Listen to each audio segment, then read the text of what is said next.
Hey, everybody, how's it going? Zach having little technical issues, but I didn't want to be too on brand and be all that late on the first show, no less. Um, so, hey, how's it going? Welcome, everybody, to what will be the first of many, many, many, many Wednesday evening hangouts. Again, it, it's like talking fantasy football is like a safe space. So we'll probably call it that at first, but we really just kind of talk about whatever we feel like talking about, wherever the night takes us, if you will. And hopefully it takes Zach here all of okay. It takes Zach here very soon. Let me send an invite to him. I guess this is like the most on brand thing ever, right? Like us not being prepared whatsoever for what we're trying to do, because that is on brand for us. I am sending Zach the link right now, and he should hopefully be here any second and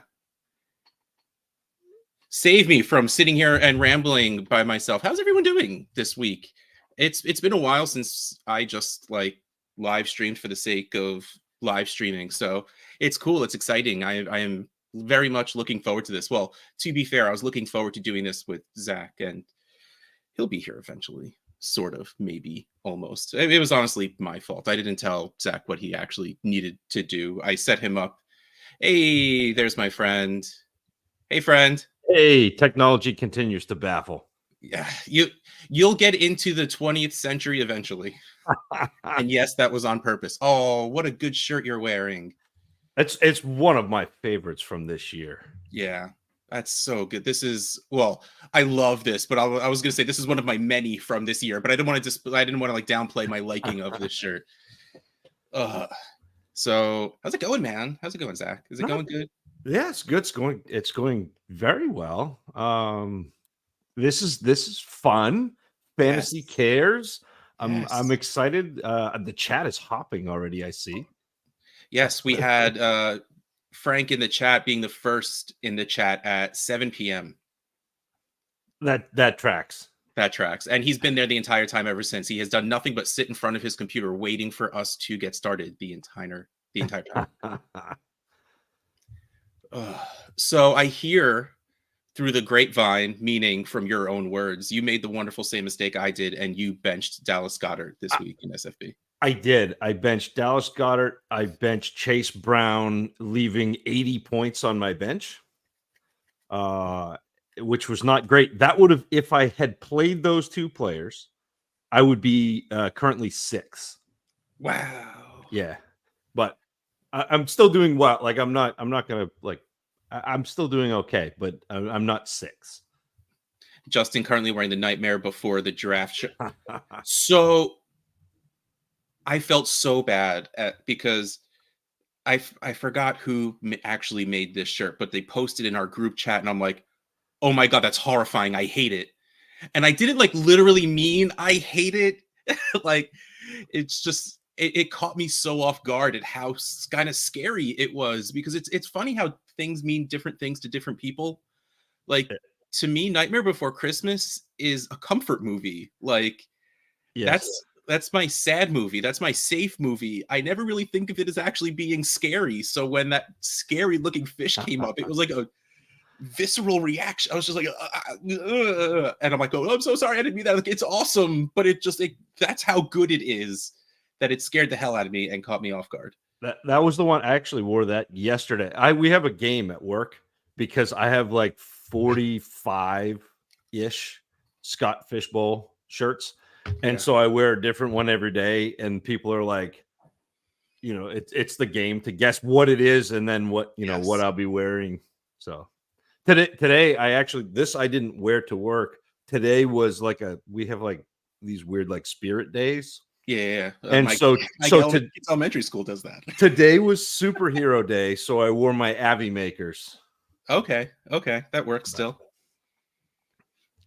Oh, real quick, and because I could do this now, and this is a fantasy care show, so I will do it. If you go to shopfantasycares.com, there's 2 new t-shirts.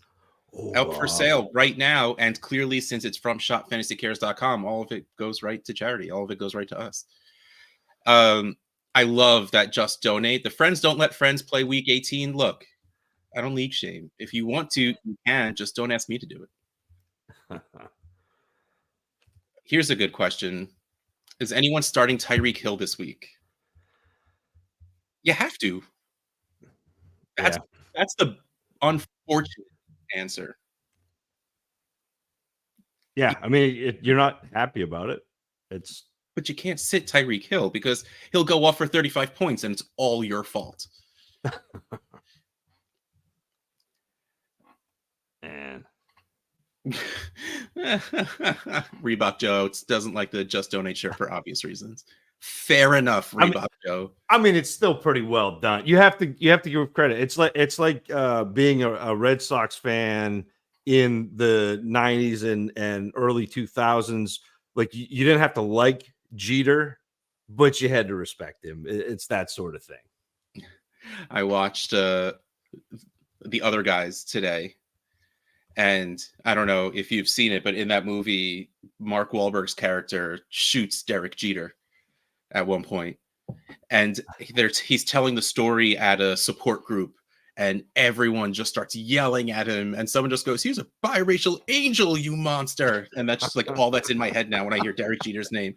You should have shot A-Rod. That movie is 13 years old. I would say it's on Netflix, so that's where I was watching it.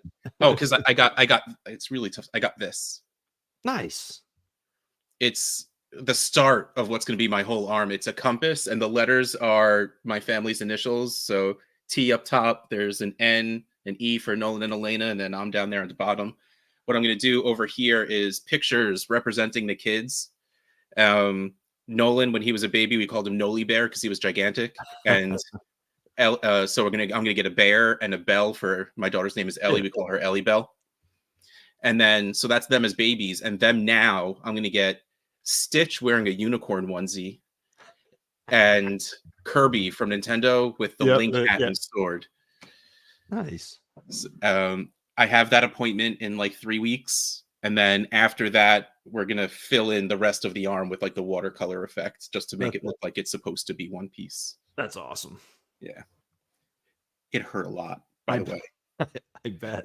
Like the leg, it was almost nothing. Like I have my whole Gotham City leg, and for most of my leg, it didn't really matter. It like you barely like this burned.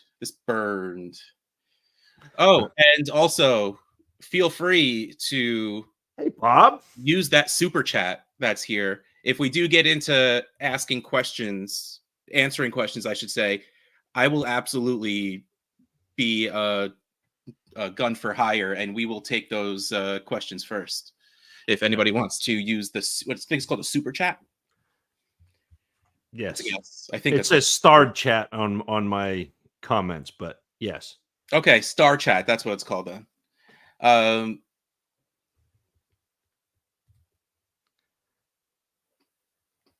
Yeah, well, I mean, order it now and you'll get it in time. That's absolutely true. Go for it, man. Though I don't get to. Do you get to actually hand out? Do your kids make you go out trick or treating? Oh yeah. So we live in a small enough town that they close off a section of like the north end where there are like 7 or 8 blocks of people who do like one place does like a haunted house, but everyone gets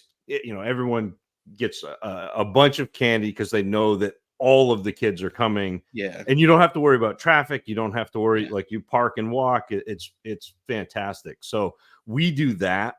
And so I generally miss out on trick-or-treaters, but there aren't very many trick-or-treaters at my house because it's in the south end and everyone is at the north end where everything's blocked off and they're doing Halloween.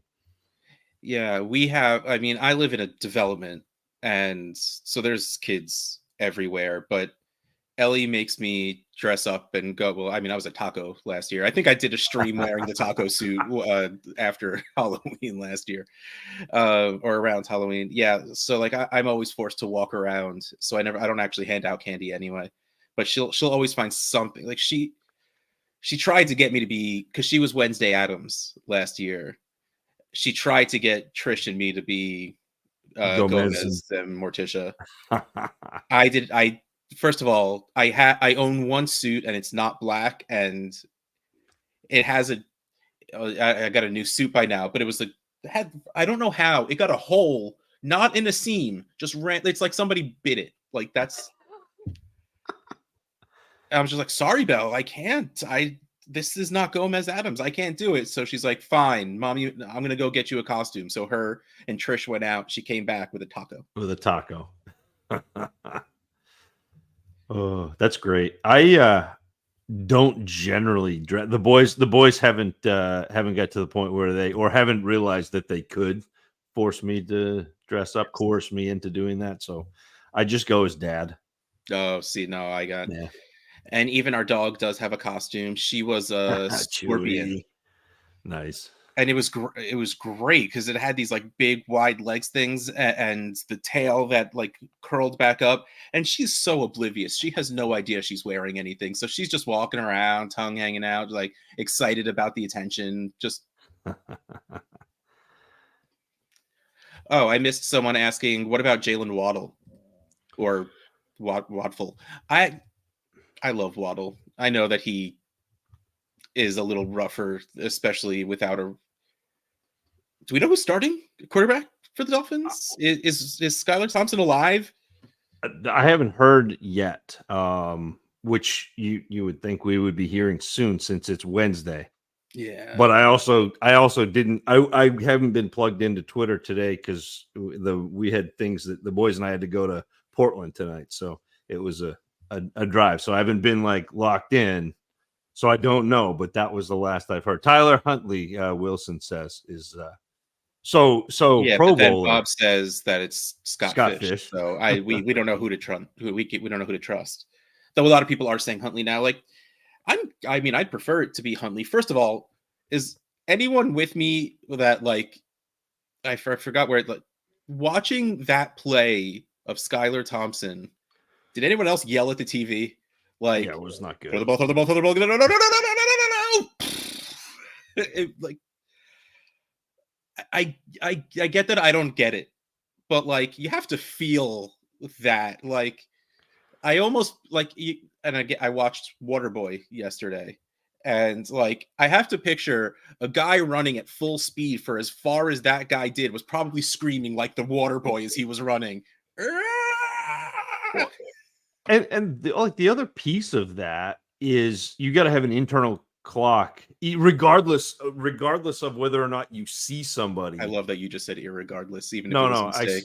I didn't. It was like I didn't. Yeah, it was an and then. But okay, anyway, okay. I'll let it slide. But regardless of whether you saw him coming or not, you still have to have that like 1,001, 1,002, 1,003 already. Get rid of it. Yeah, and it was like 1,007 by that time. Like, because that play was broken. Yeah. That was horrifying. And I mean, I want it to be Huntley. We've seen Skylar Thompson be bad. We've seen Tyler Huntley be kind of bad too, but we've also seen him not necessarily be good himself, but we've seen him be producing pass catchers. Yeah. Like Zay Flowers did well. Isaiah Likely did well. Now we just need Mark Andrews to do well. Now. I know I said it tongue in cheek, but like that's Pro Bowler Tyler Huntley. Like he was like the 9th one down the list, but he's still a Pro Bowler. There's no asterisk, nothing. It's just Pro Bowler Tyler Huntley. Yep. Oh, so this year, I guess I can spoil this one for now. Chewy is going to be a Target cart. There's an actual costume that goes on top of the dog. That's like a fabric Target cart because Ellie is obsessed with Target. I don't know what it is. She has a little mini shopping cart. It's got to be the Toys for Tots. Must be. Which, speaking of, if you go to fantasycares.org, you could donate, and that money will be going to Toys for Tots. We're getting there. It's practically October at this point, which means it's almost November, which means it's practically toy buying season. Oh, man. Who's playing tomorrow? Do you even know? I got to plug myself in, Russ. Like I said, I have been very bad. Yeah, oh man. So at work, I found at 4 o'clock on Tuesday, I found a gigantic mistake I made. And I was just like, no, I'm not going to do anything about this now. Oh, no, this was Monday. Oh, Dallas and the Giants. Giants, yeah, Oof. Giants, Cowboys. So, Ugh. Well, maybe at least I mean, no, Dak had a good game this past week, but like maybe we'll see like a full on resurgence of the Dallas offense because that entire Giants team. Though, hey, Malik Neighbors, am I right? yeah, that was a pretty sharp trade you made on Neighbors. Yeah. Oh, also, and bringing it up in the chat, I believe John said it's starting week 5, but you can go and hold on. No, hold on. I'm hitting wrong buttons. There's so many wrong buttons I'm hitting. There you go. fantasycares.org/survivor. We are starting it over, I believe, in week 5, so you still have some time to sign up. Yeah, it emptied out. There was 2 people as of this past at the end of week 3. There were 2 people left. That's the Bengals effect. Yeah, and so we're starting it over. The person who wins will get a plaque for whoever the last of these 2 people are, and then again, whoever wins this one, hopefully making it to the end of the season, we'll still get a plaque from Dynasty Decks.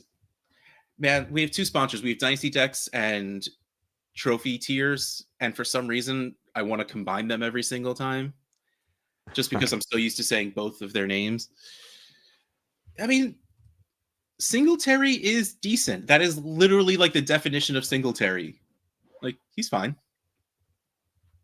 I love. So I watched a little bit of the Giants game last week, and they like to run it back. The inside joke is Devin Singletary's nickname is Motor, and if you watch the Hard Knocks, the preseason Hard Knocks with the Giants, or actually I guess it was like pre-draft or the draft season with the Giants, like that was a big part of the impetus as to why Joe Shane was excited about going out and getting Devin Singletary is because his nickname was Motor. That's the most Giants thing I love it.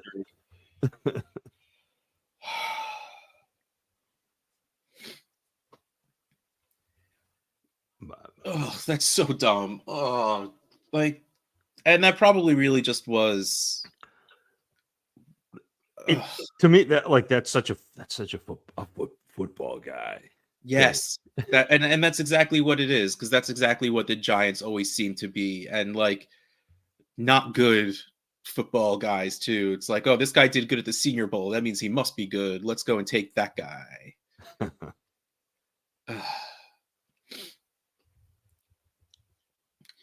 So what are tight ends this season? Do you know? No, they're not good. They're not. Like, this has been such a strange season with tight ends, with like passing touchdowns in general, with defenses figuring out how to defend the RPO and like the passing yardage out of that run pass. Like, this is just such a strange year, but it's been the year that I've been kind of waiting for 3 or 4, because it's that, when we talk about the pendulum swing. Yeah. Like, defenses are starting to figure out what is going on with the small, fast guys. Well, yeah, because besides the fact that you have coaches that are so stubborn and refuse to change, body types need to catch up. And certainly. Defenders need to slim down and magically be as fast as these offensive players are, but also be able to hit them enough to take them down. Like, it was the same thing as like the Vince Wilfork effect, where it didn't matter that Jerome Bettis was running at him because he's Vince Wilfork. Like, so and the Legion of Boom and how they just became a liability because Pete Carroll refused to understand that this is a slot receivers game now, and he just kept getting those big corners, and they kept getting destroyed, which was one of the reasons I wanted Pete Carroll gone for years. And part of the reason was that, like, he refused to accept what this, I mean, besides not even talking about his idea of what an offense should be. Like, I get it. He pioneered almost the idea of those big corners, like the Legion of Boom. He sort of, I don't know if he invented it, but he did it right. you know, Yeah. he got the popularity out of it, but like he was not willing to accept that ain't working no more. Yeah, and I think that's it. But a lot of what the offense that we're seeing now is a reaction to what he did Yeah. with the Legion of Boom, and then what other teams were like, oh well, if that works, then we're going to copycat that because that's what the NFL does. Is everyone jumps in line behind. So if you're first, you get the benefit of winning, and then everybody else catches up. But And you're a very apt person to ask this question. How long ago did Bill Belichick start that pendulum swing that no one caught up to? Yeah, no, it was 2000, what, 2002 or 3 where they started going big. Like that Well, was I mean, like they did a little bit of where they started like Wes Welker and but that was using. later. Yeah, Welker was later. No, that's what I mean. Like when they Yeah. started to, why the Legion of Boom stopped working, when they Yeah. started using Welker and Edelman, and like Yeah. even honestly using their tight ends the way they used the tight ends wasn't the way other teams were using, like Aaron Hernandez out of the backfield kind of stuff was nothing like Yeah. anyone was doing before, and just defenses started to change. And then nowadays now we have players like Micah Parsons, who is inhuman because of Yeah. he's big and faster than most offensive players, and he can hit, and like that's where we are now. And it's funny that Derrick Henry is still playing because we're going to start seeing Derrick Henrys again, I think. It's wild to me. You mentioned Derrick Henry. Right now, the top 3 running backs. Oh no, they're old. The top 3 2016 and running backs in 2021 fantasy classes. are Saquon, Kamara, and Derrick Henry. It's insane, right? Like, That running backs from 2017, but Derrick Henry was 2016. 2016. Yeah, Yeah, so I said 16 and 17. But yeah, yeah. eh, but hey, Derrick Henry didn't really play the first 2 years. When you got stud DeMarco Murray, you definitely just got to bench the. Did he? Was he in the first? No, he got drafted in the second round, I think. Right, Derrick Henry. I think it was like the top of the second. Yeah, I think so. Yeah, I'd have to look. It's been so long. Like that was the one of the first seasons that I was like dabbling in rookie evaluation, but I hadn't started doing right. like for public consumption. But Yeah, that was my first dynasty season. It was the 2016 rookie draft, nice. and See, we started in 2014, so we got like, but we're drafting like the rookies at the end of the draft because nobody knew anything. So I got Jarvis Landry in like round 17 because we didn't know, we had no idea how to dynasty at that point. I yeah, still don't, but don't tell anybody. yeah. Oh, I mean, let's face it, the two of us, of all people, sitting here giving advice, you who call yourself a dummy, and me who named himself out of something filled with poop. Um, you know, we set ourselves up for excellence. I think that's a good way to put it. I Ooh, hold mean, on. Nope, wrong one. Here we go.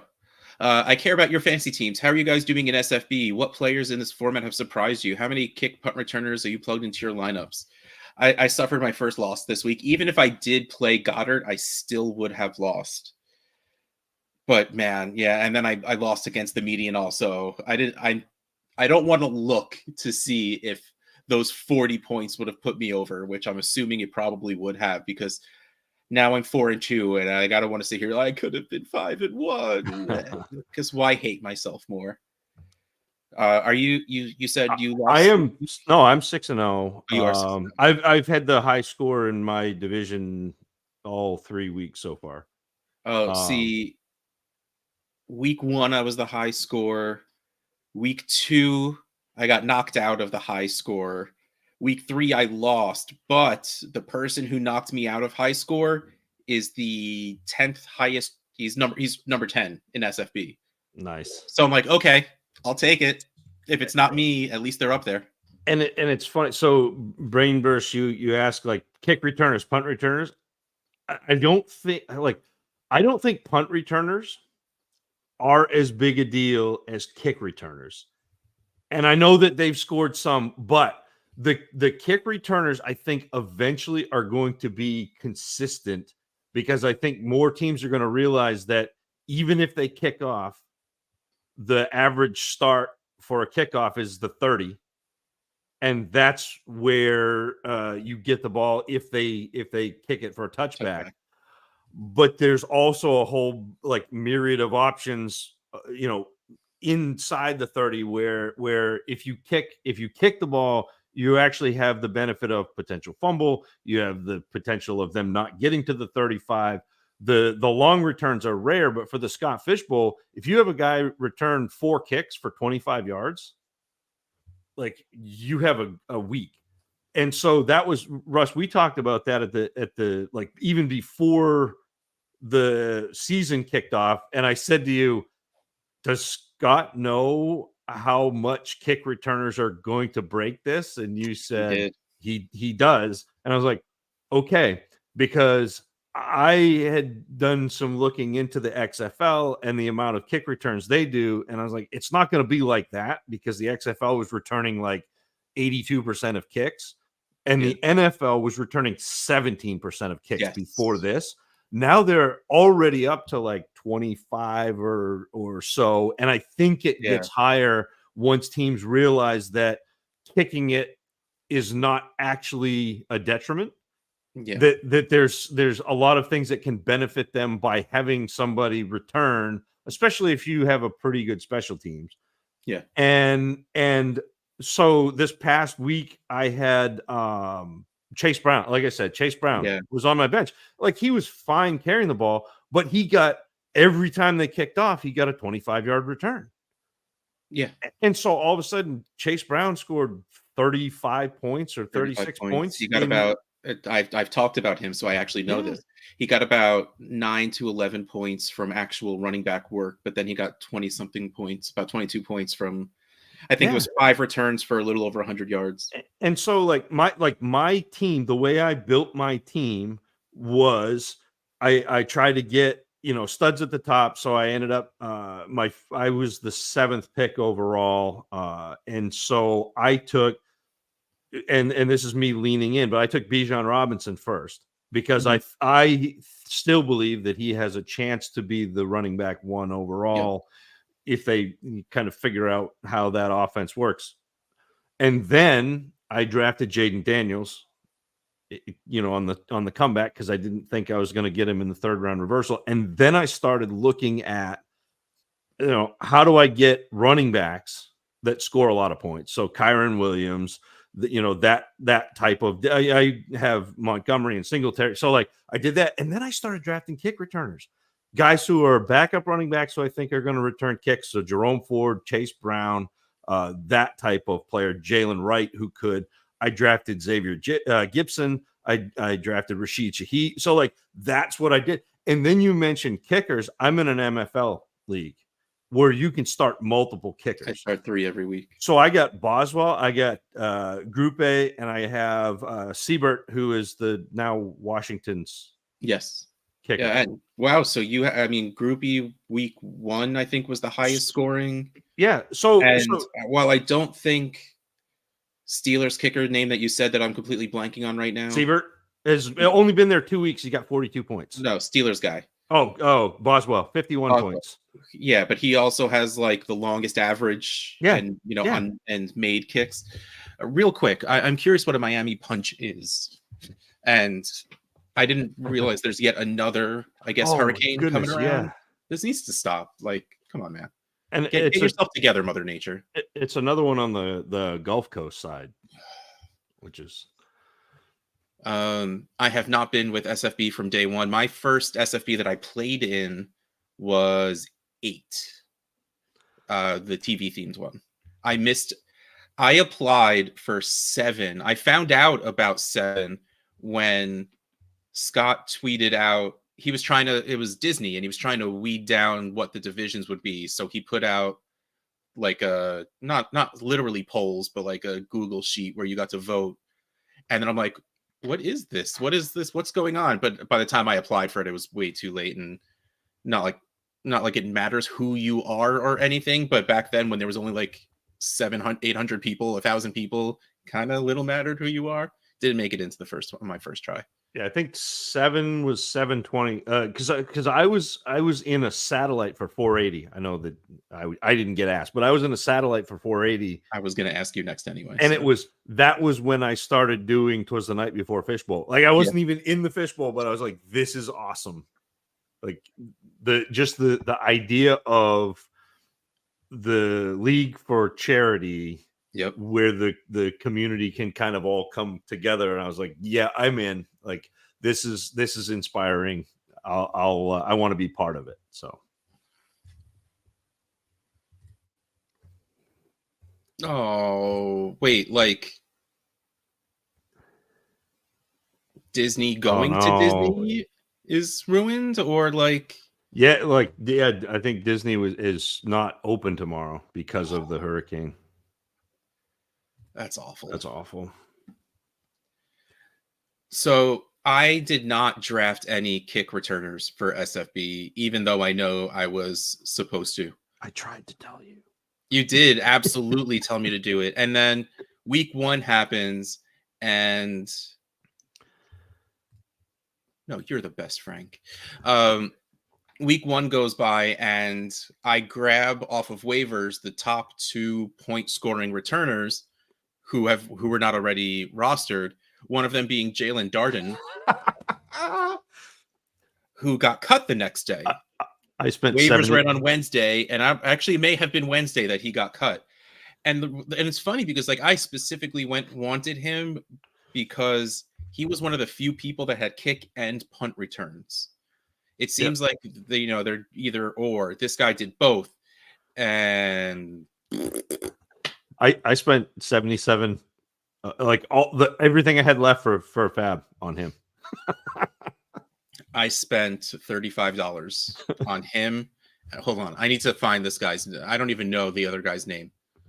Was it Jackson? He's been pretty good. Yeah, Jaquan Jackson. Yeah. I didn't play him this past week, but he's doing pretty well. Of course, he put up 21 points. Yeah, 31 points week 1, 13 week 2, 21. Yeah, start kick returners and try to figure out too, if you're in SFB, like figure out what teams are kicking to other teams, and then to like Washington kicks off. That's just what they do. They're like, all right, we're gonna kick it to you, and so like if you can figure out who's playing Washington and start that kick returner, like have at it and figure out what teams are doing it, because it is a strategy. Yeah, Blackshear was the top scoring returner week 1. Yeah, I remember that because that's the only time I think I've heard that name before. Oh no, he was a backup the year before when Miles kept getting hurt. Like I've heard his name before, but yeah, it's so weird. Why does Scott have to make things weird? I love it. I love that he makes people think, and that part of the idea, because the community comes together, part of the idea is like highlighting interesting ways you can incorporate things into your own league. So like points per first down. Yes. Like when he started doing that, it was like 3 years ago? Something like that. And it wasn't really a thing. And now it is. I see a lot of people on Twitter talking points per first down, and it's really cool that's again, part of what this is community building, and community building is growing the game, and growing the game is, hey, these are interesting ideas. Yeah, and also part of it is asking people to go to fantasycares.org and go donate some money, which I feel like almost obligated to say that every couple of minutes because of where we are. Or you know what you can do? Hold on, my kids made a mess of my workstation, so I don't know where my stickers are right now. But you could go to fantasycares.org/stickers and join the Sticker of the Month Club. Now wait, hold on. Now I need these stickers. Oh, don't fall. Here's 1, here's 2, here's 3. So the Sticker of the Month Club, you can get 1, 2, or 3 stickers. for $5, you get one random sticker. It could be Surge, which I will point out every time now that little guy up there's a fish. And I forget about it all the time, and then I notice it and I giggle every single time. So $5 you get one random sticker. For $7.50 you get two random stickers, which means you could get Surge and the very meta sticker of the month club sticker, which actually has a working QR code if you want to try and scan that one. And then for $10 you can get all three stickers, and the special sticker this month is a transparent Iron Fish arc reactor sticker. And again, like, I wish the one time I wish my cup wasn't black, because I don't like color, but like, so you can't see the detail that's like, so good, but it's so cool. Like, I hate the red is usually too bright for me of things, but I wish that the cup was red so I could use this on it and like it was Iron Man's, and it's just so cool. So yeah, fantasycares.org/stickers. And also, there's a $20 option for you international people where you can go sign up for that, and we will send your stickers every other month. So every even month, the beginning of every even month is when you'll get your sticker sent out to you. Faith putting a fun fact in here. She did. I happen to notice that Zach is, like me, Zach is 0-3 in the Hogwarts League. I am 0 a lot in several of my leagues. I am. Oh man, this season is so weird. I'm 1-2 in a lot of leagues, and then I'm 3-0. Like, I'm 1-2 and like middle of the pack in points, and then I have a couple of teams that are 3-0 with like bottom third amount of points. Like, this season is so weird. I have no idea how to handle it. Like, I think Alan and I have different versions of the word cool. Having to research whether to start a returner or a kicker, et cetera, is so cool. Both. Well, yeah, yes. Both is good. Well, I mean, kickers are absolutely, like, it's funny. Like, this is one thing. It's multiple years of Scott doing the research showing that since Sleeper forces you to start a kicker, Sleeper was scoring more points. And you know, because, and especially if you get there, like, I have Justin Tucker, Kaimi Fairbairn, and Tyler Bass. And I mean, Tyler Bass is averaging, not averaging, well, I guess he's averaging 20 points per game. The other guys are averaging almost 20 points a game. Bass has 60 points. The other two have 50 and 45. Like, and I love how Justin Tucker missed like 2 kicks this year, and he's thinking he's terrible. And that's what I ended up doing last year again, because I'm an old, so I'm always gonna default to MFL if I can. I will have hard feelings if it ever. I'm not saying this is anywhere close to on the table, but like, if it ever went exclusive Sleeper or something like that, I would have very hard feelings. I would go to a lot of live drafts. But last year, like, my team started off 0-6 or 0-8, something, or maybe I was like I might have been 1-7, and then I realized I had the kicker epiphany, and picked up enough kickers to start and made the playoffs with on the legs of the kickers. Yeah, and just like last year, I didn't really have a choice this year about starting kickers, because Russell Wilson was my QB2. T. Higgins was on my team, and now that or who else was it? There's someone else that actually got hurt that I can't find in here. But also now that I have Jaden Reed on my team, but he didn't get hurt. But ever since Jordan Love got hurt, I mean, he put up 30 something points week 1, and he only has 40 something points now. Oh, and Debo got hurt. Like, so I don't have a choice but to start kickers at this point, because the rest of my team is just like, they're saving you from yourself. It'll be good. Yeah. But I do have Devin Singletary and Jonathan Taylor. So, and like we said, Devin Singletary is fine.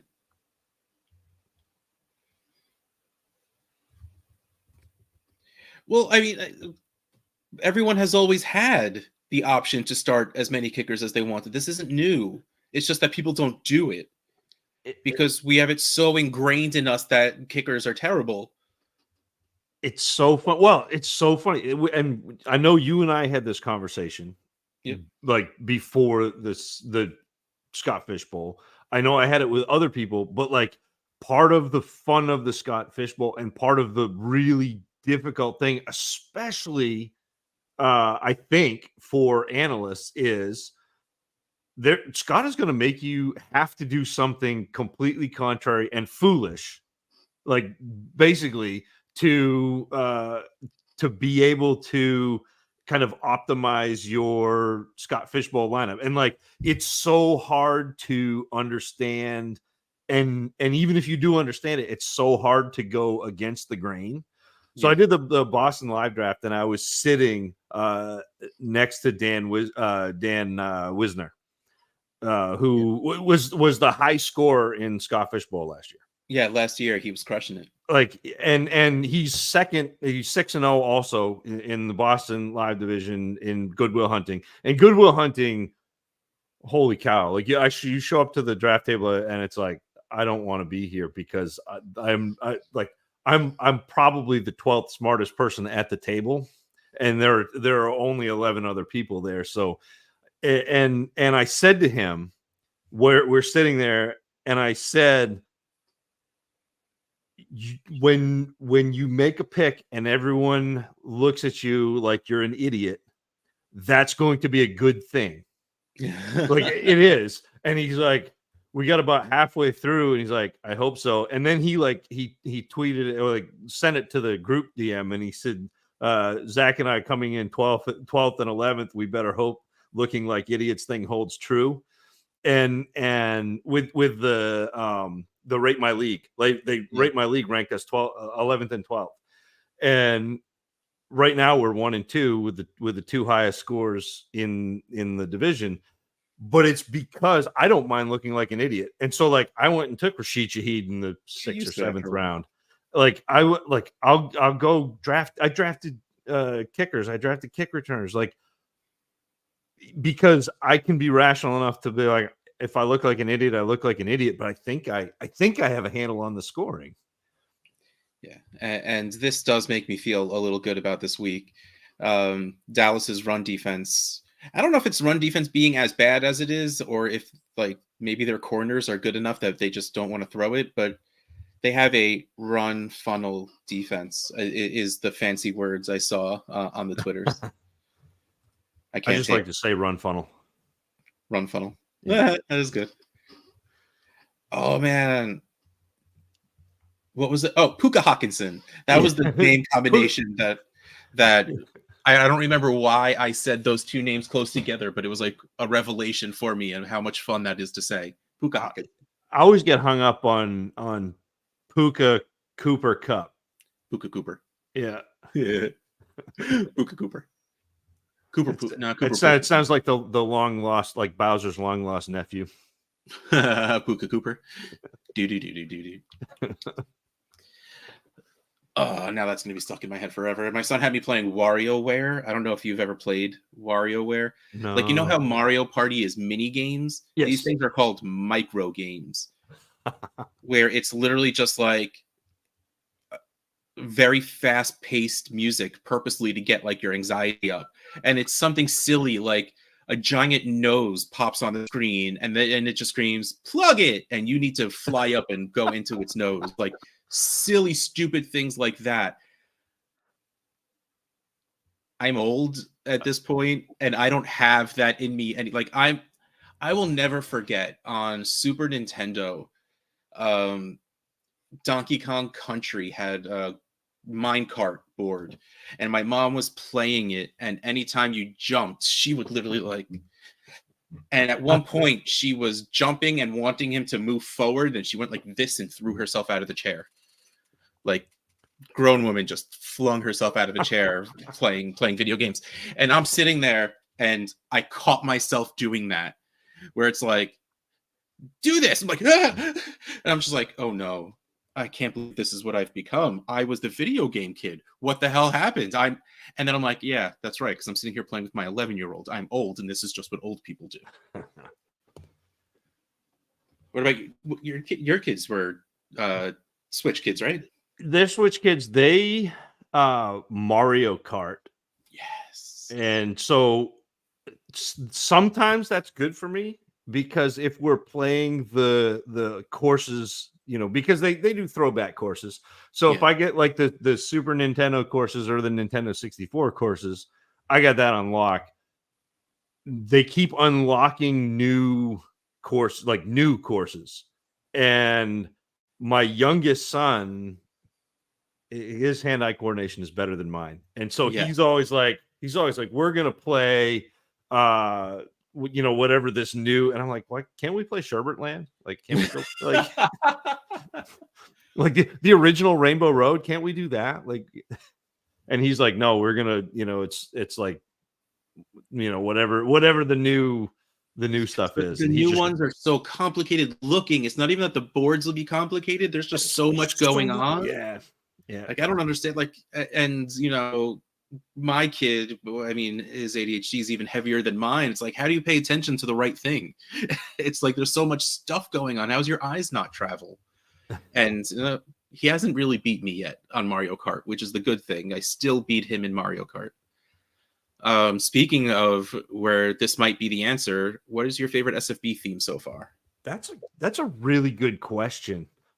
I think. Well, let's go through it. So as far back as I can remember, 7 was the first one with a theme. Was Disney, yeah. So 7 was Disney. But there was I think 480 was like TV characters. TV characters, yes. TV characters was a theme as well, yes. So TV, well, I mean, we did TV again. So I guess let's just, Disney was 7, 8 was TV. Yeah. 9 was video games. 10 was toys. Yes. 11 was music. I'm sitting here trying to think of the shirts is really what it comes down to. 11 was music. 12 was places. 13 was food. Yeah. This is movies. Movie characters. I got you. Wow. Yeah. So as you run that back, me. I'm not sure the audience knows me quite as well at this point, but they will. We'll get there because this is going to be a weekly thing. You'll be in the chat. We'll interact. It'll be amazing. Food is going to be my favorite, just because that's my jam. Unless it's pickled tripe, I'm going to eat it and I'm going to enjoy it. What division were you? Oh, because you did live, so you were in. I did live. Yeah. What so I had Loretta's because we did brunch at Loretta's Last Resort in Boston. So it's on Lansdowne Street, at the end of Lansdowne Street, just across the road from Fenway. And we Leo Pasiga, Siga_FF, on Twitter. I picked or met him and his son in Newton. We took the Green Line in and just had a morning, went to brunch. And so that was what I picked for my live draft.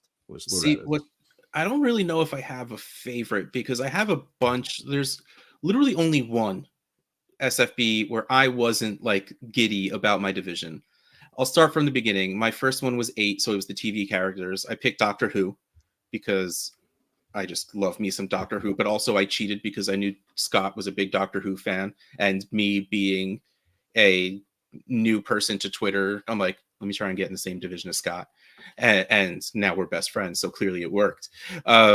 So I loved being in Doctor Who. That made me super happy. Next was video games, and I got Donkey Kong, which anytime it's Mario Party, Mario Kart, whatever, I use Donkey Kong. Like, he's my favorite character from the Mario world.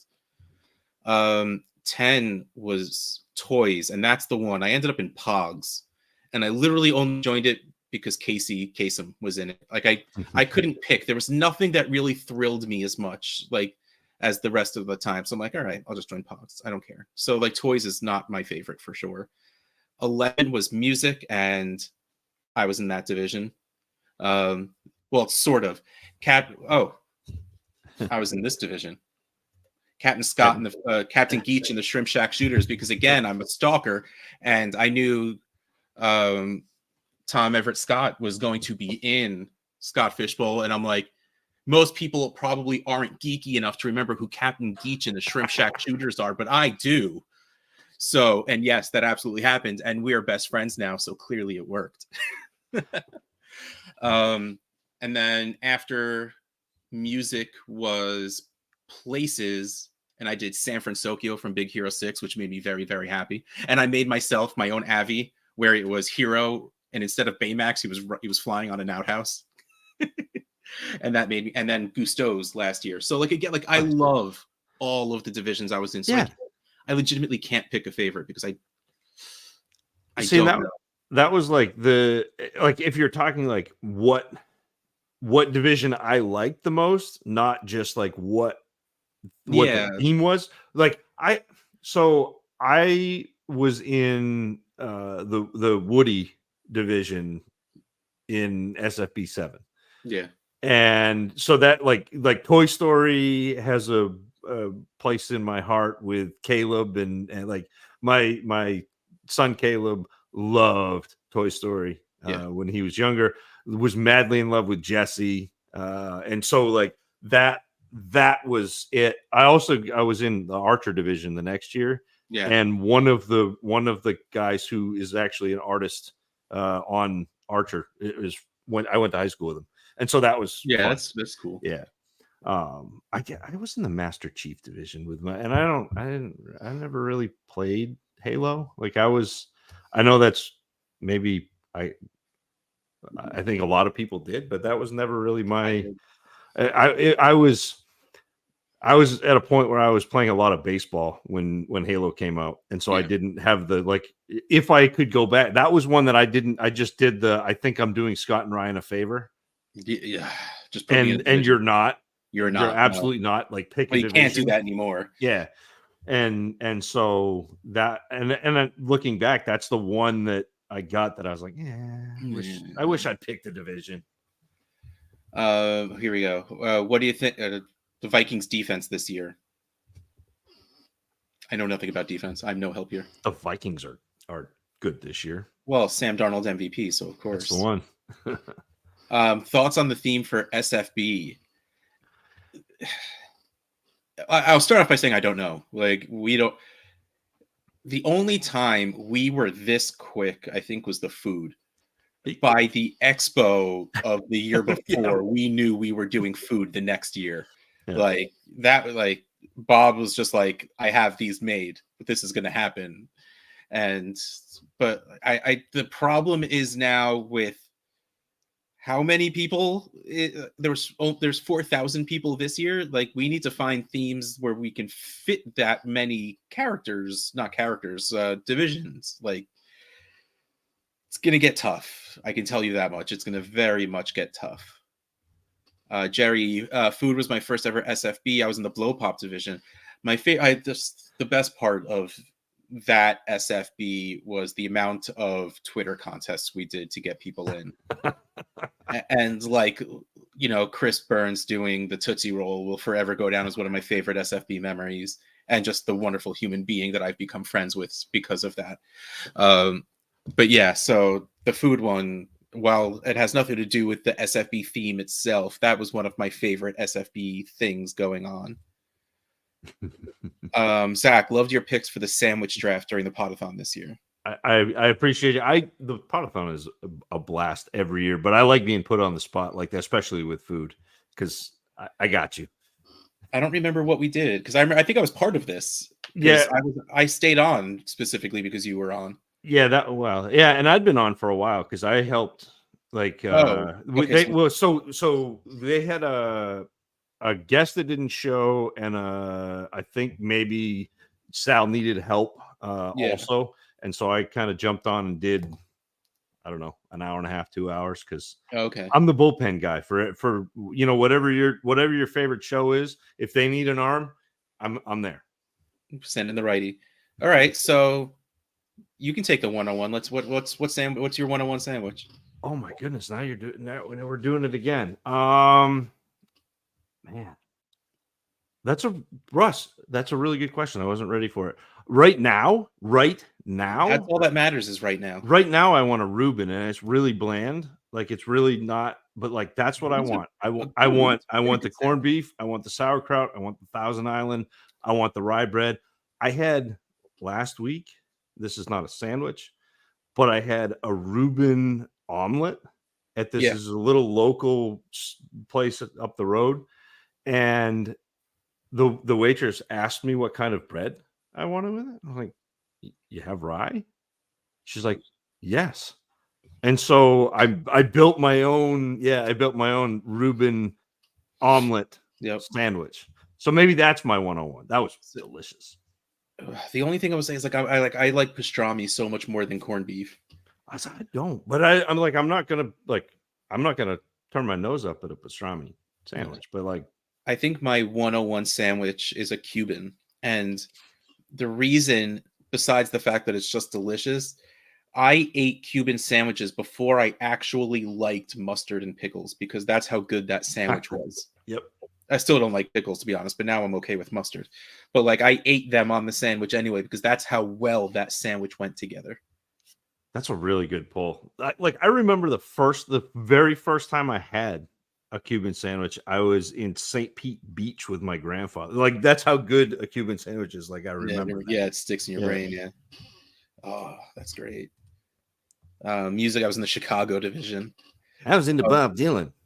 Yeah, you were in Bob Dylan. Captain Geach, we talked about it. It's funny, like every time I think about Chicago now, I've been re-watching a lot of late 90s, early 2000s movies. I watched Big Daddy and Waterboy of the Adam Sandler movies so far, but when I think of Chicago, all I could think of now is Little Nicky, where they're listening to records and they put on Black Sabbath and they're like, what's Ozzy trying to say? And he spins it backwards and he's like, absolutely nothing. But you want to see something fun, and he takes out a Chicago record, puts it on, starts spinning it backwards, and it's like, you will all bow to the Dark Lord and all of this. And I'm just like, all right, that's what I think of when I think of Chicago now. Oop. In-N-Out was my first. I've never had In-N-Out. I've never gone far west enough to get In-N-Out. I've had Whataburger, but not In-N-Out. No, haven't had that either. Whataburger was amazing. Like I still like. I wish that Whataburger would franchise in Maine. I visited a friend in Texas, and at this point, it's 20 years ago, and we were only there for like a day and a half. And so we tried. This was before Sonic was up here. So I tried Sonic. I tried Jack in the Box, which is actually, I think, illegal in New Jersey. Like they were banned from New Jersey. And then as we're leaving, my friend's like, "Oh, so what'd you think of Whataburger?" And I'm like, "What's that?" And he's like, "Oh," and I'm like, why are you telling me this now? Austin was your first season, Anne's first season. Nice. That makes me think of Gabe. Gabe Gearing, Austin. That's that. Yeah. Well, last we saw him, he was in Montana. That's true.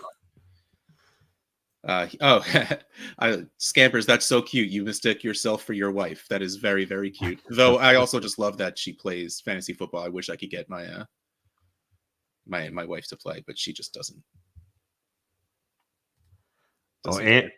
Anne said, and the cruise. The cruise is my next product, my next Scott Fishbowl division. So you weren't at so we had breakfast before the Boston live draft, right? And so that came up as a joke, the cruise.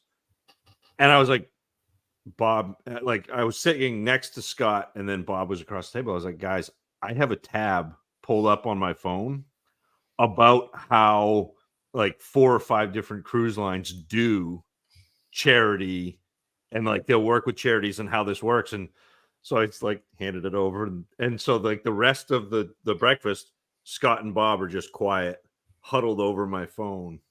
I'm like, it's not as infeasible as it sounds. Like it's probably not. Like it's not. We're not there, but it's not as infeasible as it sounds. If I had if this gets set up, it's getting set up with Russ in protest. Let me just put it out that way. But they, every time that idea comes up, their eyes glow, and I think part of it is because they know how much it would bother me. I want to do it. I would love to just be like do it like a 3-day cruise, whatever. Like I would do it. I would pay the money to do it. It would be great. It would be great. Getting my wife's approval would be another situation altogether. The Podathon is the best. The Podathon is so much fun. Oh man, I don't know how Sal does what he did. I kind of did what he did this year, and I was a wreck for like 2 days, and then Sal's up the next day, you know, exercising and all that stuff, winking at people. Yeah, it took me days to recover from all of that Podathoning, but it is so much fun. I love it. It really is just great. We're hoping you're having a great night too, Andrew. Deuces, peace, all that stuff. Regina, the best pizza in Boston. If not, who is your number one? So my number one in Boston is not Regina. But this is probably, I lived for a little while in Harvard Square, Pinocchio's, like right on Dunster Street. It's a little, but it's Sicilian. It's like the thick, like squares. I ate there enough that I would walk in. Zach. I would walk in. They'd be like, a slice of pepperoni, a slice of mushroom, a basil and tomato, and what else? And then I'd pick my fourth slice and be like, I appreciate you, but that's my, like, Pinocchio's was my favorite pizza in Boston, and Boston pizza's pretty good. I mean, I know it's not New York, it's not New Jersey, it's not Connecticut, but it's not bad. I don't argue. It's also all I know. I don't go places. Yeah. So all I know is I have yet to find good pizza anywhere in Pennsylvania. That's there's a good place right down the road from you. Don't worry about it. That's all that matters. That we legitimately, anytime we have looked to move, we look into pizza places and Chinese food before we move to make sure that there's a good place that will deliver to us. That's a pro move. Got to do it. Rye bread is interesting because I very rarely would ever choose rye bread. But if you're eating pastrami, you eat it on rye bread. Like it's one of those things where it's not something I would ever say I like, but there's certain situations that call for it. Like that's what you eat pastrami on. You eat pastrami on rye. It even just like flows. Pastrami on rye. You should try it again. I do this. Well, I know Zach doesn't have this problem because he eats everything anyway. But there's plenty of foods I don't like. But I try like once a year to eat things anyway.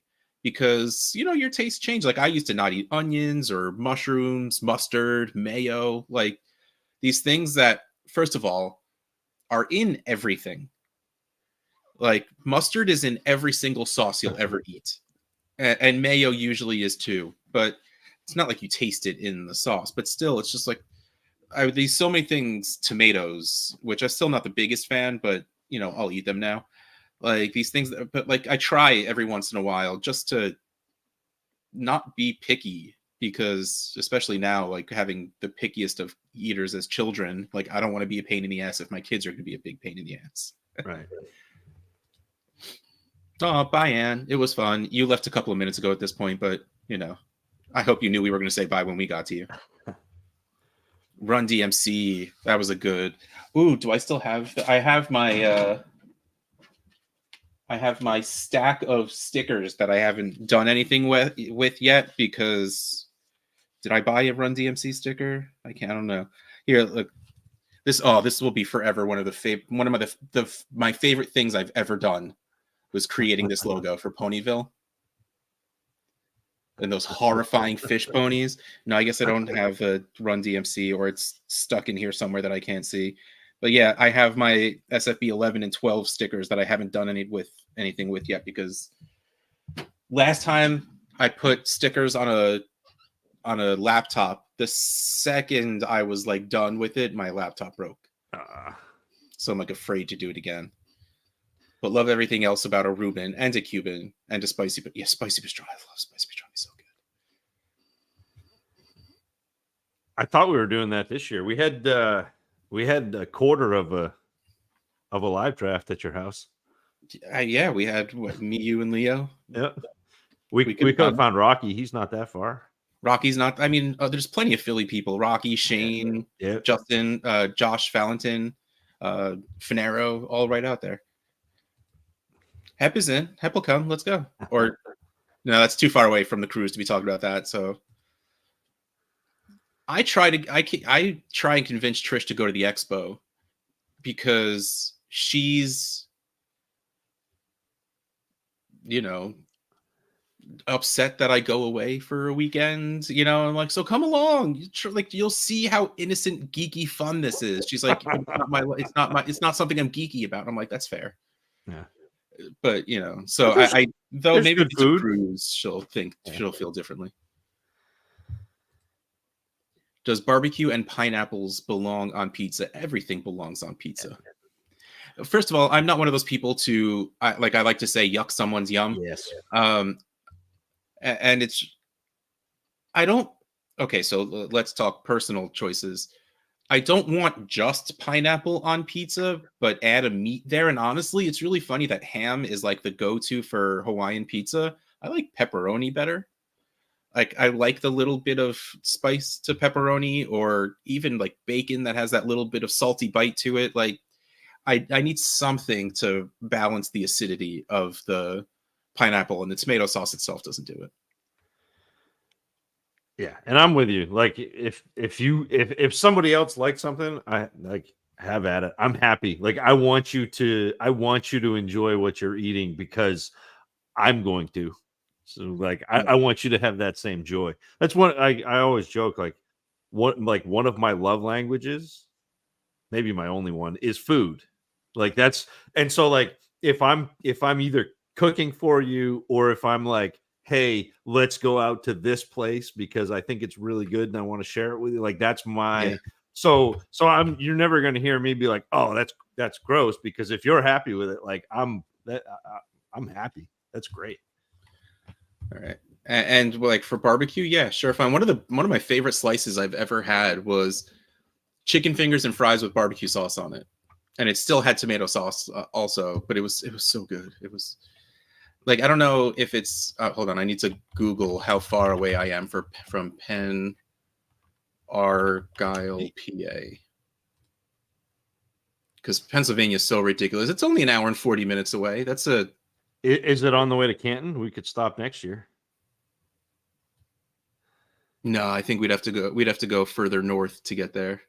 I mean, we could hit, what is it, 80? We could do that. Yes. It's right off of 80.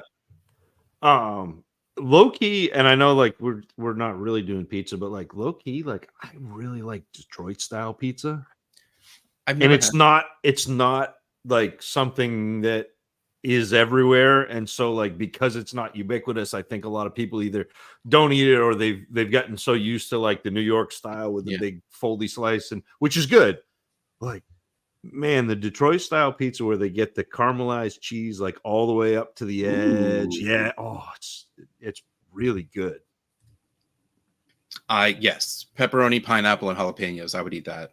Very, very eat that. I'm in. Milkshake? Yes, please. Yes, please. Do you have a favorite milkshake? So if you had asked me 4 weeks ago, I would have been like, whatever, like, just give me a milkshake. I discovered that there is a place it's called Front Street, but it's basically the main street in town, called The Fountain. Okay. It's like this. It's like a little 50s style soda fountain. Love it. It's awesome. Like, the vibe is great. I went in with the boys like 4 weeks ago, and I asked, they had and chocolate and orange is my favorite combination of anything. Yeah, that's still so weird. I know it's weird, but that's my jam. And they had Gifford's ice cream, which is a Maine-based company. Like, I know the people who started Gifford's, and they had Gifford's ice cream, and they call it the world's best chocolate. Okay. It may not be, but it's pretty darn good. It's putting up a fight. Okay. And orange sherbet, mix them. That is now like hands down my favorite milkshake. Like if I was at your house, I would drive to the fountain to get the milkshake because Wow. that's how good it was. Plus, then if you're here, then you can just hang out. But So if I'm going basic, like you can't beat like a Oreo milkshake to me. Like it's heavier than just plain vanilla. Like it's creamier than just a vanilla milkshake because it's cream, not just vanilla. And then I love me some Oreos, and I love that you get to drink your milkshake. You get some of the Oreo while you're drinking, but then you get to stop and chew an Oreo every once in a while, and it's nice and mushy because it's in the milkshake. But like if I'm going a little differently, banana and peanut butter is like that's a good one. that's one of my favorite combinations of like any food ever at this point. That's what you got at the drive-in, right? In Canton.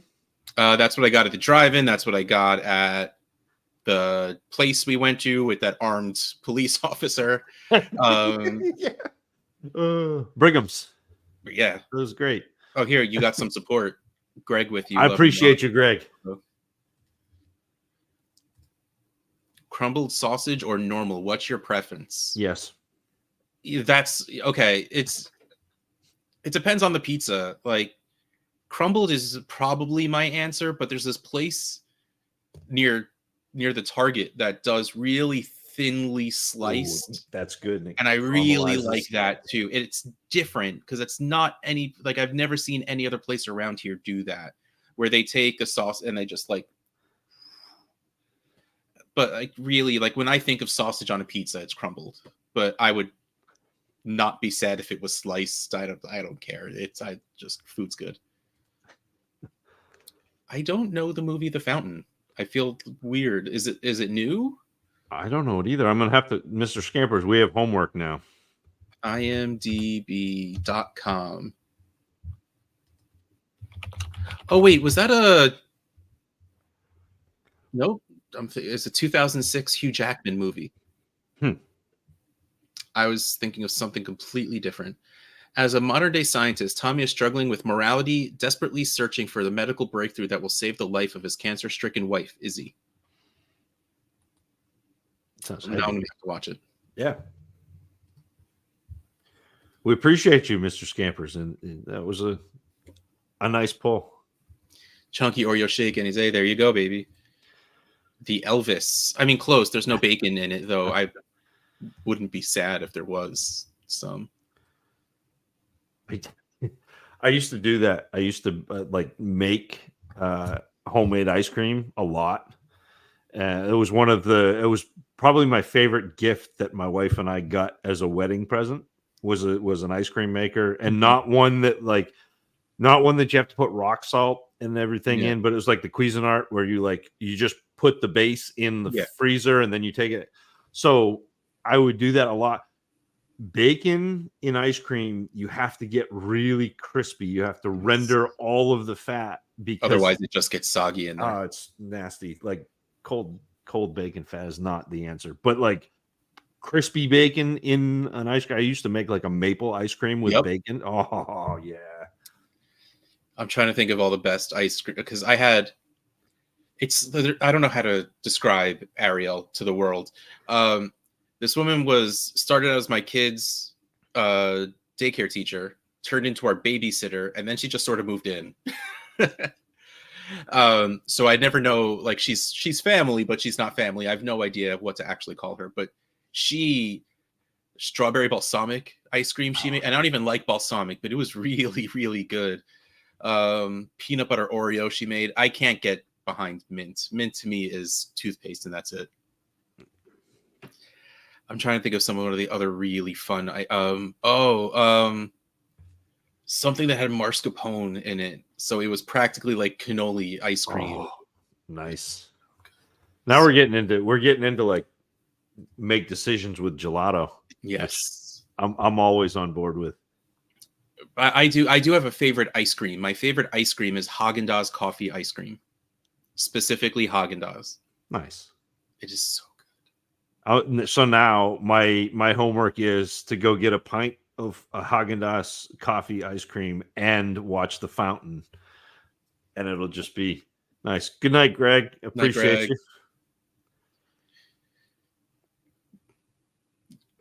Man, that's all I could think about now is ice cream. I was sitting here trying to think of like what to talk about next. I'm just like ice cream, ice cream. And I had an Oreo cookie sandwich before I came down here, no less. I have a, I know this is not ice cream. I have like a football. I'm trying to figure out how I want to word this. How excited, how much are you trusting what we just saw from Jaden Daniels? I'm in. Now I know right now he's quarterback 2. Oh, like no, that, I don't like we're care. not, I'm in. but like, yeah, okay.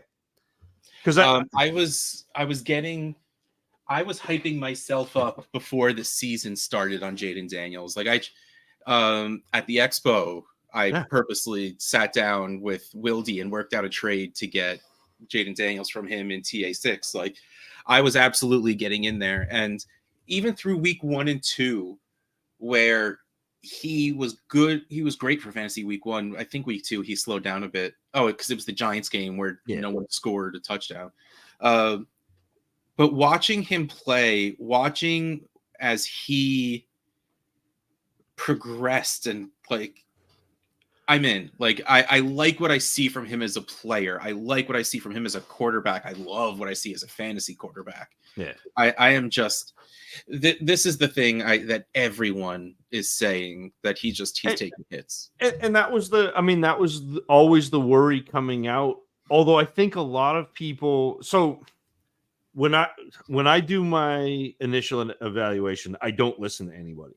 Right. And so like when I come up for air, I'm hearing a lot of people talk about Jaden Daniels like they were talking about Hurts, like they were talking about even like Anthony Richardson, like they were talking about Josh Allen, like, and I mean pre-draft, not in the league, right, where people were concerned about him, and primarily because of his legs as a thrower. And I'm like, guys, he was completing like 70% of his passes in like he's an entirely different quarterback than those guys, where the completing passes is not going to be the issue. And like right now he's completing. Yeah. And that's a good point, Steve. He's in a great situation with Kingsbury, with that spread offense, the downfield, but they're also getting him easy looks underneath, which is nice, because he'll have plays where they're designed to get the ball out quick. They're designed to get the ball in space. So they had 3 or 4 plays in the third quarter of the game this week where they would run Ertz on like little slants or outs, and he like because of the vertical routes that everybody else is running, he's got a one-on-one with a linebacker, and all of a sudden he's wide open. And because Jaden Daniels is an accurate quarterback, he makes those throws, and then all of a sudden you get the McLaurin over the top. Yes. And so that like it was so much fun. And I kind of, this was kind of a leading question, because I've been a Daniels guy the whole time. And when people are like, who do you like between Caleb Williams and Daniels? I'm like, they grade out similarly to me. I'm taking Jaden Daniels every time. Yeah. With it, and I don't think there's a wrong answer necessarily to that question. I think Caleb Williams is a good player. That line is so bad. It is. But when you talk about fantasy specifically, the difference between, I mean, even CJ Stroud and the guy, Kyler Murray and Allen and Hurts, it's the ability and mobility, the fact that they're getting 40, 50, 60 yards on the ground. And we talked about this last year when we were doing the grind, where the top 12 quarterbacks, like 11 of the top 12 quarterbacks had run for more than, it was like whatever 250 yards or Yeah. and so it's become such almost a necessity to elevate into the upper echelon of quarterbacks. But yeah, it is, and Lamar is really good at avoiding hits, and although Daniels had a really nice play where he got to the sideline and you could see him go, "Oh, I could get 3 or 4 more." No, and just go out of bounds. I'm like, that's I want that. I need that. Well, it's funny, like watching Russell Wilson tape is a double-edged sword because I think Caleb Williams may have watched a little too much because I know one of your big thing was he turns his back to the downfield a lot Yeah. when and Russell Wilson Yeah. runs figure eights Yep. earlier in his career. But Russell Wilson, it was so funny that the big thing with him was being a baseball player, but his sliding was not great. But he was still very good at going out of bounds. He's a second baseman. Yeah. But like it was so funny that like he slid once or twice, and I'm like, oh my god, his knees went right into the ground when he went to slide. Like I think I could slide better than that, and that's not saying much. But Russell Wilson was very good at not getting hit. Like he always, and even when he would take a hit, it seems like he's like, well, I'm going to get hit. I'm going to start going down. So like I'll at least have his momentum started by me going in the same direction. I think watching Russell Wilson tape is very, very good for people, except when they take it a little too to heart what he used to do in the backfield. No. Yeah, Murray is another baseball guy. Yeah, and he's a really good at, and he has to be because he's not very tall, but he's really good at getting outside of the pocket and then making throws. Yeah, Caleb Williams sliding on Hard Knocks was funny. He had a pretty bad slide this past week, but the one I laughed at the most this past week was Burrow. Burrow had one where he like started to go down and like ended up on his back still sliding, and I was like, while I appreciate and Burrow doesn't really run very much, especially after the knee injury, and so like to see him get out in the open field because it was a play where the pocket got pushed to the right, and he was like, "Oh no!" Like this is like they've got everything covered. I'm gonna have to run for 7 yards, and then he was like, "Don't hurt me." But that was they got the slip and slide out for Caleb Williams, right? That was a thing. Like we used to do that in high school. We'd either do the slip and slide, or because I'm in Maine and it was in April in northern Maine, there was still snow on the ground. We'd do in the gym. And so like you would know that we were doing sliding. And so you would bring like 2 pairs of sweatpants, you would bring wool socks, you would bring gloves, because if you're sliding on the gym floor, you're getting floor burn. Yes. And so you would do whatever you could to prevent that. But so I like the slip and slide idea. That was a good one. I avoided stuff like that by not doing sports. You don't get weird stuff like that for marching band. Let me tell you that much. Weird outfits maybe, but no weird drills like that.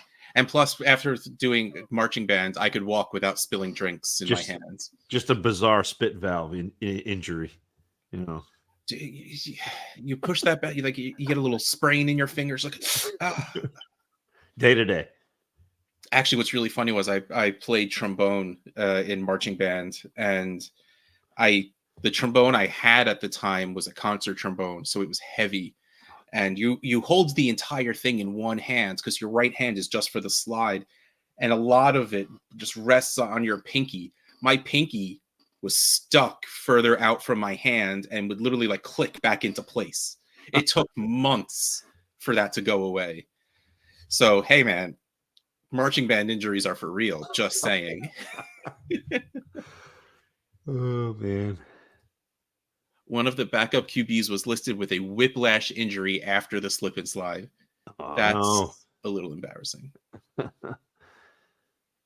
He needed like 7-year-old me, like birthday party giving advice. Wee. How bad is Anthony Richardson?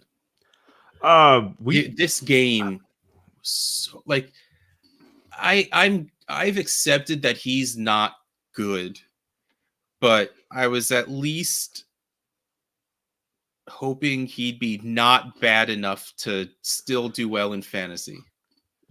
We This we past talked week, about so like we bad. talked about this like preseason, like you and me, and it might have been just you and me, like, and maybe Rocky, where I was like, we don't know. We don't, like, everybody's run Richardson out to the nth degree because he had 4 touchdowns rushing in 3 games last year, and like that's good. Like he's fine, but we haven't seen enough of him be a quarterback, even in college. Like, And I so, wish he didn't look so decent in his 3 games that he played last year. but he wasn't even a good thrower though in those games. He ran like he had touchdowns. Like he ran for touchdowns. So it wasn't him throwing the ball, which again, the rushing is the floor Yes. for those guys. So like top 10, top 12, yeah, if he's starting all year, he's probably going to be in there because he can run the football and he's going to throw some and he's going to complete 50-55% of passes, and that's fine. But you need to be up over 60-65 to be, a big time fantasy asset, or you got to run for 1,000 yards. Both is nice. Do you get this one? Dave Kingman is baseball. I figured there's a good chance it was baseball, and you might know what that means.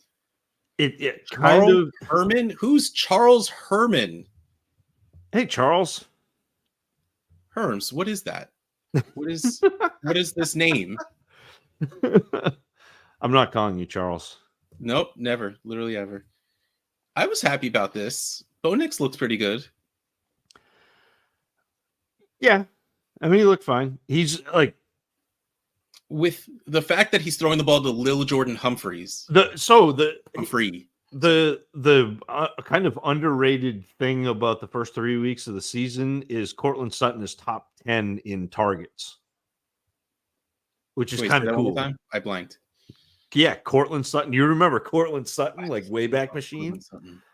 I was such a big fan of him. He's top 10 in targets after 3 weeks.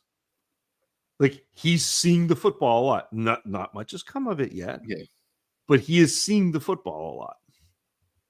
That's good. Something happens, I guess, when it's getting pretty close to my bedtime, Jerry, not gonna lie. Good night, Jerry. Thanks for hanging out with us. Good night, bub. How much of it is him and how much of his coaching? Assuming Anthony Richardson. Yeah, but wasn't that, I mean, like that's supposed to be the coaching staff that put Hurts over the edge. It wasn't, because Hurts was good coming in, but like that's supposed to be the magic touch. So we need more of like the Dayball magic touch of how Josh Allen went from 40-something% completion to being in the mid to upper 60s.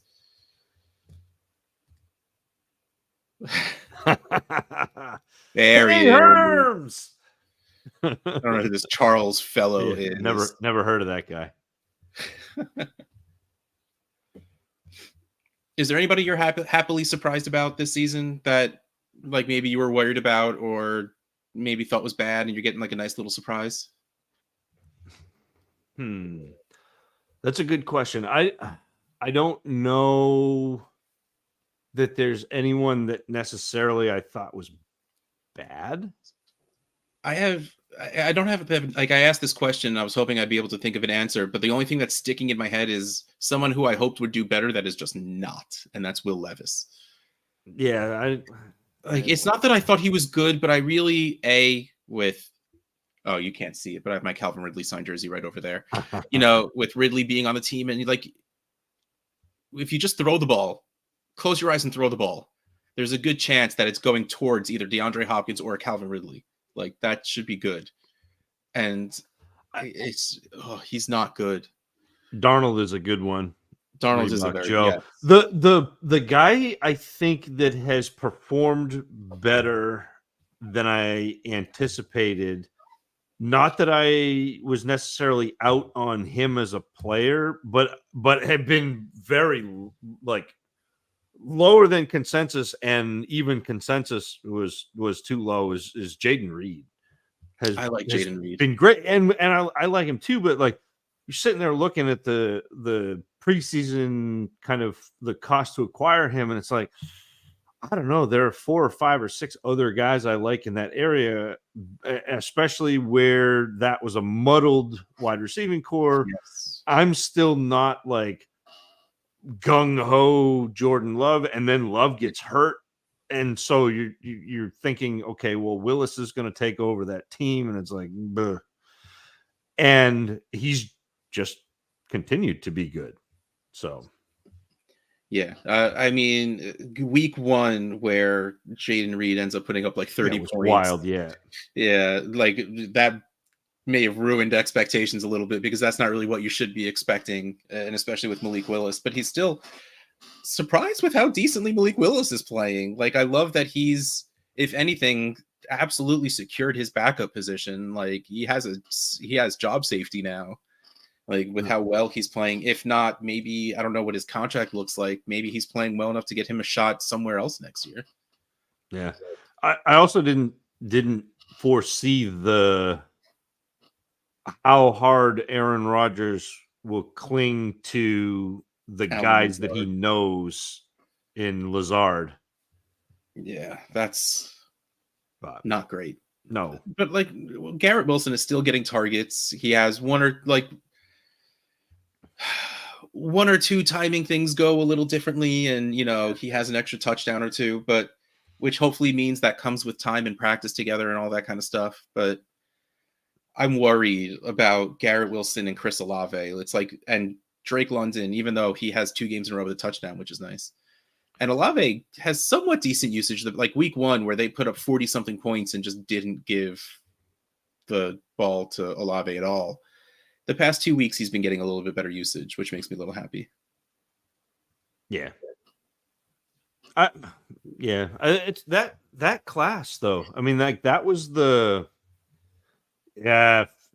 Herms, and with being the Pittsburgh guy, like, that's been a beautiful thing. They're 3-0. He hasn't turned the ball over. He hasn't been kind of what I hoped for my Scott Fishbowl team. I want him to run more, but well, he's also hurting my Fishbowl team by making it that Russell Wilson probably ain't getting that job when he gets back.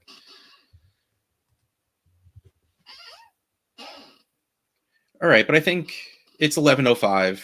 It's week 1. We're going to temper expectations a little bit, and we're going to call it a night. Thank you so much, everyone who stopped by, even for a millisecond, even if you didn't comment in the chat. Thank you, everyone, so much. This, like, legitimately, it's honestly just an excuse for me to sit down and talk to Zach. But, we figure we might as well put it on the internet while we're doing it, just to have other people have a little bit of fun as well. I have no idea. Like, this is what we envisioned this show to be. The 2 of us sitting here BSing with a group of people who, chat along with us. So thank you for being here for that. And every Wednesday we'll be here. So hopefully you come back in the future. And I'm going to, we've talked a decent amount of Pixar. I think we're going to go out with the Pixar video. So night, everybody. Night.